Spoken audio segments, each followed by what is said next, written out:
전능하사 천지를 만드신 하나님 아버지를 내가 믿사오며 그 외아들 우리 주 예수 그리스도를 믿사오니 이는 성령으로 잉태하사 동정녀 마리아에게 나시고 본디오 빌라도에게 고난을 받으사 십자가에 못 박혀 죽으시고 장사한 지 사흘 만에 죽은 자 가운데서 다시 살아나시며 하늘에 오르사 전능하신 하나님 우편에 앉아 계시다가 저리로서 산 자와 죽은 자를 심판하러 오시리라.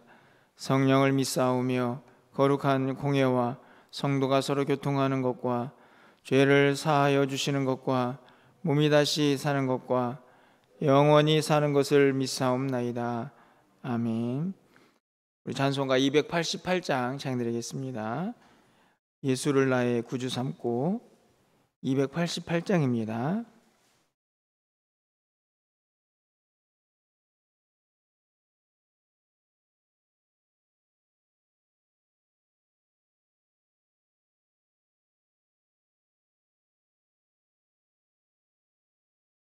예수를 나의 구주 삼고 성령과 피로써 거듭나니 이 세상에서 내 영혼이 하늘의 영광 누리도다.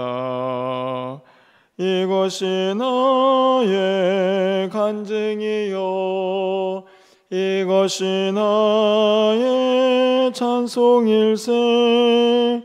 나 사는 동안 끊임없이 구주를 찬송하리로다.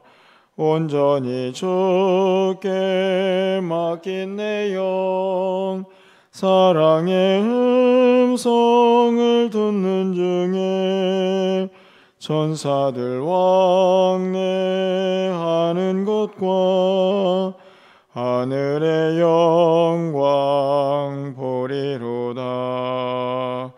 이것이 나의 간증이요 이것이 나의 찬송일세. 나 사는 동안 끊임없이 구주를 찬송하리로다. 주 안에 기쁨 누림으로 마음의 풍랑이 잔잔하니 세상과 나는 간 곳 없고 구속한 주만 보이도다. 이것이 나의 간증이요 이것이 나의 찬송일세. 나 사는 동안 끊임없이 구주를 찬송하리로다.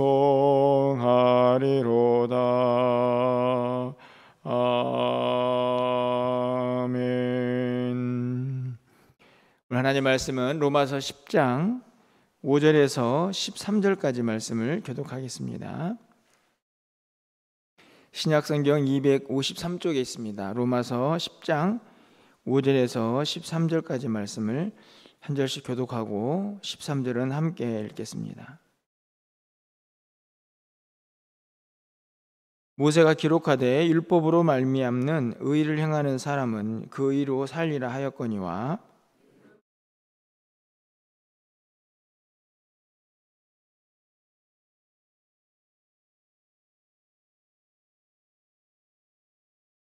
혹은 누가 무적행에 내려가겠느냐 하지 말라 하니 내려가겠느냐 함은 그리스도를 죽은 자 가운데에서 모셔 올리려는 것이라.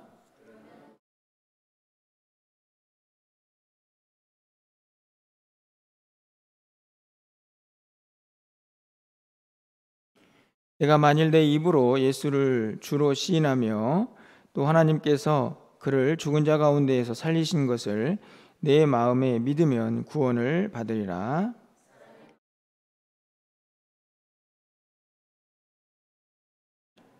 성경에 이르되 누구든지 그를 믿는 자는 부끄러움을 당하지 아니하리라 하니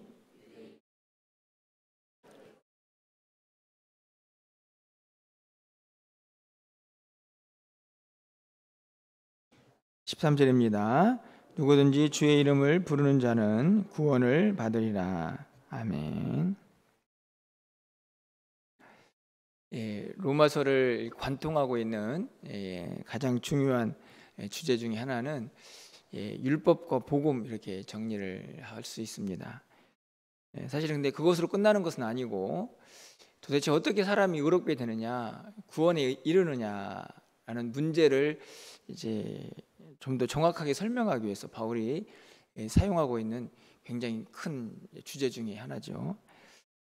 유대인들은 이제 율법을 중시하면서, 우리가 알다시피 율법을 통해서 그것을 행하면 의롭게 된다, 이렇게 생각을 했습니다. 하지만 바울은 그게 아니다.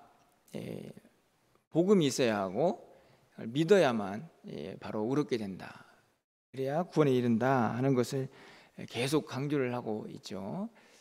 그러면서 지금 이제 유대인들에 대한, 이스라엘에 대한 이제 바울의 마음들, 또 신학적인 내용들을 계속 정리를 하게 되는데, 오늘은 바로 그 믿음이 어떻게 시작이 되는가 하는 것을 잘 기록하고 있는 내용입니다.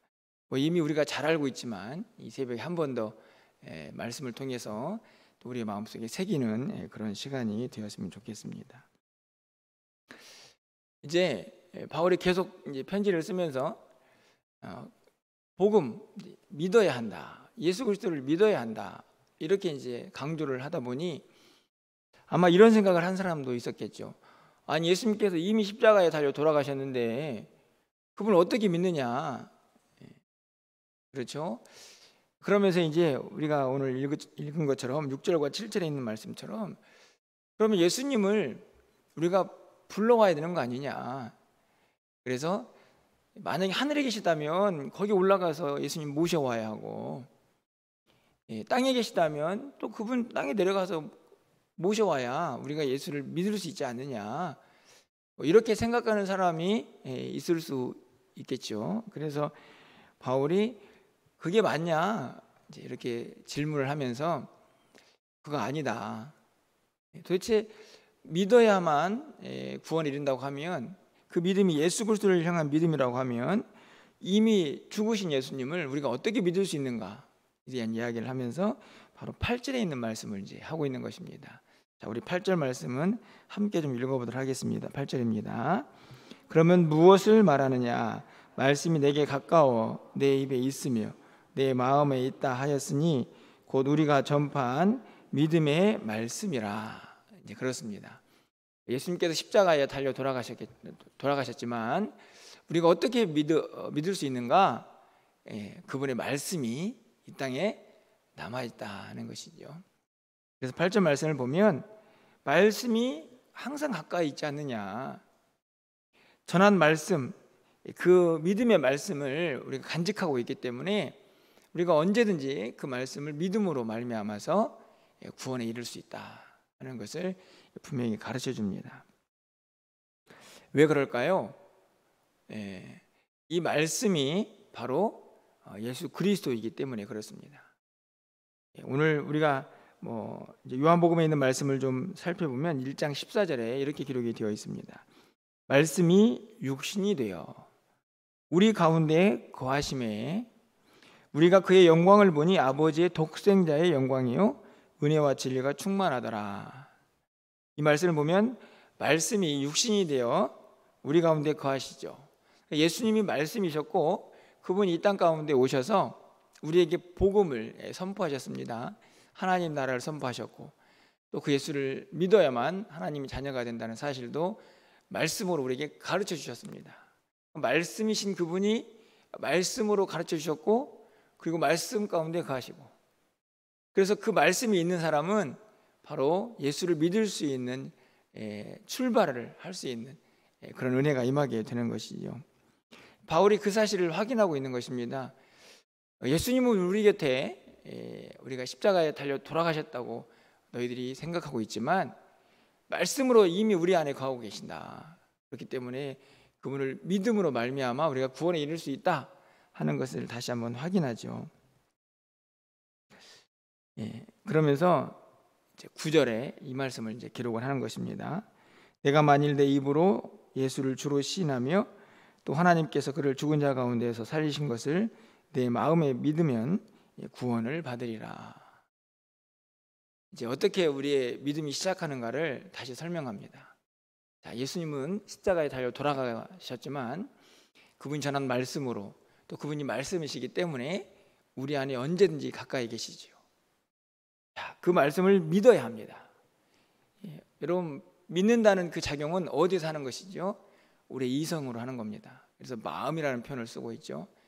자, 제가 말씀을 선포했습니다. 그 말씀이 들려지면 무엇이 반응하냐면 이성이, 마음이 이걸 믿어야 되느냐 말아야 되느냐를 반응하죠. 그래서 세상 사람들은 그 말씀을 듣지만 믿지 않는 자도 있고, 또 하나님 택한 백성들은 그 말씀을 들으면 믿어야겠다라는 생각이 들게 됩니다. 자, 그러면 마음으로 믿는데, 그래서 믿음이 시작이 되는데, 마음으로 믿는 것은 어떻게 가능할까요? 여기에는 기록되어 있지 않지만 성령의 역사가 있어야만 가능합니다.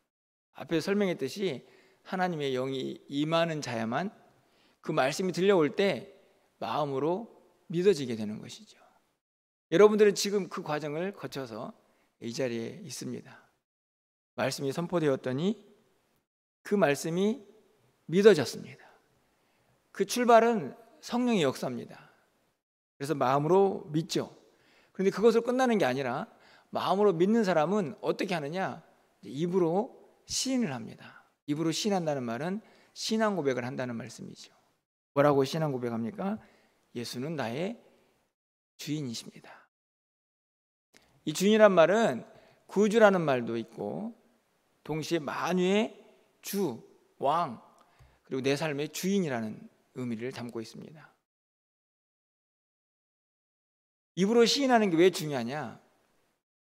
여러분, 입으로 시인하면 저는 항상 일석이조다 이렇게 말씀을 생각하게 되는데, 예수님이 나의 주인이십니다, 구주십니다 라고 입으로 시인을 하면요, 입으로 시인한 그 내용을 누가 듣습니까? 먼저는 자기 자신이 듣습니다. 그렇죠? 여러분, 입으로 시인하면 자기 자신이 듣죠. 그리고 상대방 앞에서 시인을 하면 다른 사람이 듣습니다. 그래서 그 사람도 예수를 믿을 준비를 할 수 있죠. 그 말씀을 들을 수 있으니까, 예수님이 구주가 되시는구나, 예수님이 만유의 주가 되시고 만왕의 왕이 되시는구나. 그런데 정말 중요한 것은 나 혼자 그렇게 입으로 고백을 해도 그 소리를 우리가 듣는 것입니다. 누가 들을까요? 마음이 듣죠. 들어서 내가 이미 믿고 있는 그것을 다시 한번 확인하는 효과가 있습니다. 매우 중요합니다. 마음으로 믿고 입으로 시인하는 것은 어떤 면에서는 이 대중적인 의미의 시인일 수 있습니다. 하지만 굉장히 중요한 것은 그 시인을 통해서 내가 마음으로 믿고 있는 그 주님을 한 번 더 확증할 수가 있는 것이죠. 그래서 입으로 시인하는 것은 매우 중요합니다. 그것이 찬양이든 또 우리의 삶으로 고백하든 또 입을 직접 열어서 고백하든, 그래서 입으로 시인하는 순간 나도 듣고 상대방도 듣고 우리의 주인이신 우리 주님도 듣습니다. 나를 믿는 자가 나를 향한 믿음의 고백을 하고 있구나. 굉장히 중요한 입으로의 시인입니다. 너무나 잘 설명을 하고 있죠. 성령이 역사하면 말씀이 마음으로 믿어집니다. 믿어지면 입으로 시인하고 그것을 통해서 예수님이 나의 주인이시다 하는 것을 고백합니다. 그 고백을 내가 또 듣고 다른 사람도 듣고 또 하나님도 듣습니다. 그리고 우리는 그렇게 살고자 하는 다짐과 결단을 한 번 더 하게 되는 것이죠. 얼마나 감격스러운 순간들입니까? 오늘도 우리가 288장 찬양을 불렀습니다. 예수를 나의 구주 삼고. 그러면서 뭐라고 찬양합니까? 이것이 나의 간증이요, 이것이 나의 찬송일세. 바로 나의 주님은 예수님입니다 라고 하는 찬양의 고백입니다. 그냥 아무 의미 없이 막 내뱉을 수 있는 그런 고백이 아니고, 이 고백을 하는 사람은 고백대로 사는 것입니다. 내 삶의 주인이 내가 아니고, 이 세상도 아니고, 물질도 아니고, 오직 주님이다 하는 것을 믿음으로 고백하면서, 믿고 있는 그 사실을 한 번 더 확인하면서 하나님께 세상 앞에 이렇게 고백하며 살게 되는 것이죠. 그래서 그 이름을 부르는 자는 누구든지 구원을 받게 됩니다. 바로 여러분 모두에게 주어진 하나님의 은혜입니다. 그래서 12절 말씀이 가능해지죠. 12절 말씀을 마지막으로 함께 좀 읽어보겠습니다. 유대인이나 헬라인이나 차별이 없음이라 한 분이신 주께서 모든 사람이 주가 되사 그를 부르는 모든 사람에게 부요하시도다. 여기서 부요하다는 말이 다른 말이 아닙니다. 모든 사람을 구원할 능력이 그분에게 있다 하는 것이죠. 차별이 없습니다. 유대인이나 헬라인이나.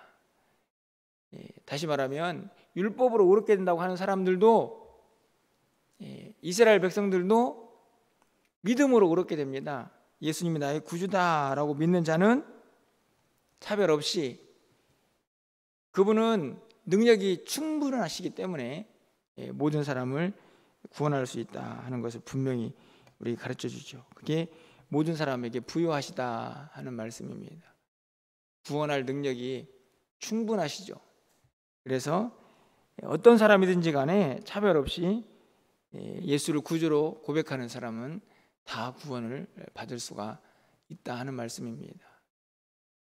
가난한 사람도 부유한 사람도, 그리고 피부 색깔이 좀 달라도, 그리고 건강이 뭐 좋든지 나쁘든지 어떤 환경이 상관없습니다. 그 고백이 진실되면 그 입으로 시인한 자는 바로 하나님의 자녀가 된다는 사실을 분명하게 가르쳐주고 있는 것이죠. 오늘 이 사실을 이 자리에 앉아있는 여러분이 모를 리가 전혀 없습니다. 그러나 오늘 이 아침에 이 두 가지를 꼭 기억하시길 바랍니다. 우리 가까이에 항상 말씀이 계시고 그 말씀이 우리 주님이라는 사실을, 여러분 곁에 지금도 말씀이 들려오고 있지 않습니까? 말씀을 여러분 곁에 항상 가까이 하고 있다는 말씀은 바로 그 주님이 여러분 곁에서 여러분의 삶을 인도하고 있다는 사실을 확인하는 것입니다. 말씀을 순종하는 것은 곧 주님께 순종하는 것이죠. 하나님께 순종하는 것입니다. 오늘도 여러분 곁에 늘 함께하고 있는 그 주님과 그 말씀과 함께 한 날을 살아갈 수 있는 그런 결단, 순종의 의지가 우리 삶 가운데 함께하기를 소망하고, 그리고 여러분 꼭 기억하십시오. 여러분이 이미 알고 있는 것이지만 항상 고백하셔야 합니다. 예수님은 나의 구주가 되신다. 예수님은 나의 주인이시다.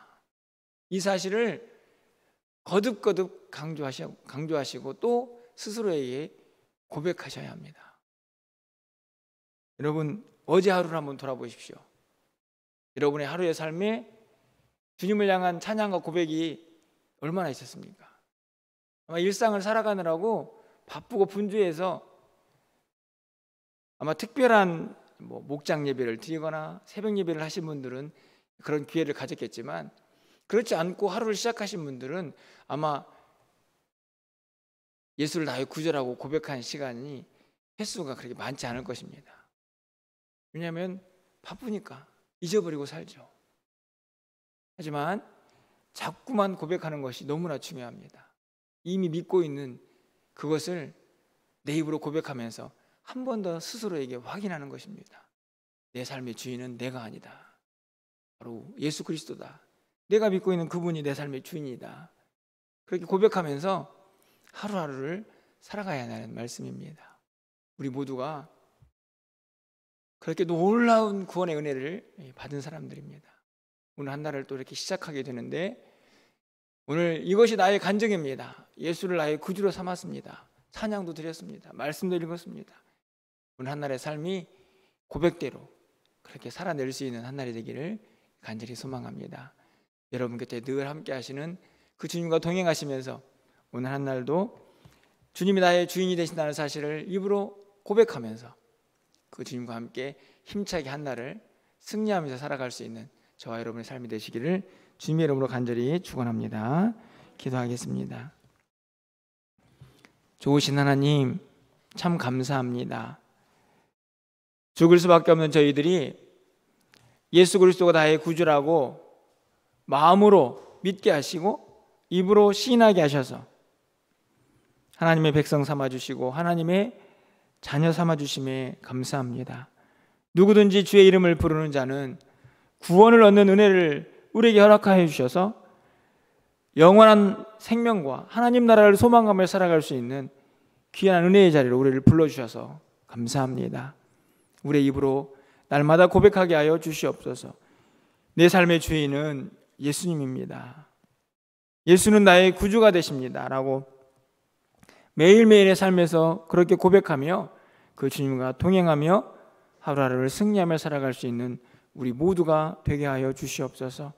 이 땅을 살아가는 동안 우리의 믿음이 절대로 약해지지 않게 해주시고 이 믿음의 고백을 통하여 우리의 마음으로 믿고 있는 그 믿음이 더욱더 견고해지게 하여 주셔서 흔들림 없이 주님 앞에 나아갈 수 있도록 주께서 역사하여 주시옵소서. 우리 교회가 더욱더 이 신앙 고백 위에 서 있기를 간절히 소망합니다. 베드로도 예수 그리스도는 나의 구주가 되시며 하나님의 아들이라고 고백했던 것처럼 우리도 그리스도이신 그 주님의 그 믿음을 다시 한번 붙잡고 이 땅을 넉넉히 승리하며 또 우리 교회도 그렇게 믿음의 반석에 든든히 세워져가는 교회가 되게 하여 주시옵소서. 오늘 사랑하는 성도의 한날의 삶을 주께서 주장하여 주시고 저녁에 있을 금요 기도회에도 하나님께서 함께하여 주셔서 기도하는 자들에게 성령의 충만함이 가득 차고 넘치는 귀한 시간이 되게 하여 주시옵소서. 오늘 한 날 우리의 모든 삶을 주께서 주관하여 주셔서 어디에서 무엇을 하든지 간에 예수가 나의 구주이심을 한순간도 잊지 않고 살아가는 한 날 되기를 간절히 소망하고 우리 주 예수 그리스도의 이름으로 기도합나이다. 아멘.